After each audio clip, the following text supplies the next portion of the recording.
一切的源头。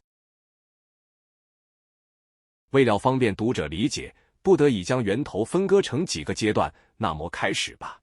第一阶段，无意识地遗忘了自己。关于存在的一切起于一个源头，因为是一切的源头，所以这个源头外没有其他的东西，所有的时空都在它内发生。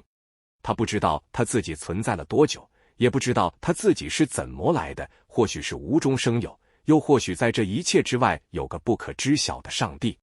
然而他已然是一切，他外没有其他的东西，他外没有虚空，也没有上帝，他又是怎么发生的呢？他无法知道自己从哪里来。其实他不仅不知道是怎么来的，连他自己是否存在着都不知道。他的第一阶段像是潜伏着，也像是沉睡着。第二阶段，觉知到对象，直到他的骚动在他内发生了。这些骚动怎么来的？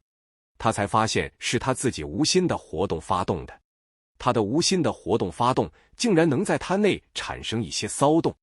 开始时他对于那些骚动是没有反应的，然而就在无数次骚动被他感受到后，他逐渐觉知到了那些骚动的存在。无数次的骚动，无数次的感受到骚动，无数次的觉知到感受后，他突然产生了新奇的想法，是谁在感受和觉知？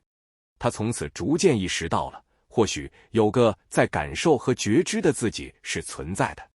他的第二阶段发现他能够发动感受和觉知，所以自己存在吗？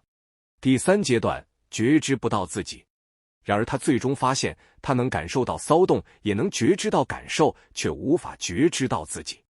他觉知到的不论什么都是他的对象，而不是他自己。他无法觉知到他自己，他能从觉知中隐约知道有个在觉知的自己是存在的，然而却无法觉知到这个在觉知的自己。然而他已经知道他具有创造力，他发动什么，他内就形成什么。他的第三阶段确定了自己是存在的，然而却无法证明，而依然不知道自己是谁，从哪里来，又要往哪里去。第四阶段有意识地遗忘了自己。他为了探索他自己的内容，一边在他内创造出了无数个世界载具，一边将他自己投入其中。然而不论创造出了多少世界和载具，他依然无法觉知到他自己是谁，从哪里来。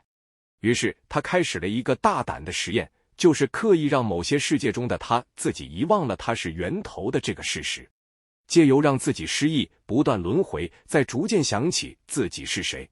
只要能成功的从失忆中再回忆起他是源头这个事实，那么他就能从这个过程中获得关于他是谁以及从哪里来的答案了。第五阶段，想起自己是谁。他虽然找不到自己是谁，也不知道自己从哪里来，但也没关系，没答案，那就自己创造出一个他自己满意的答案就行了。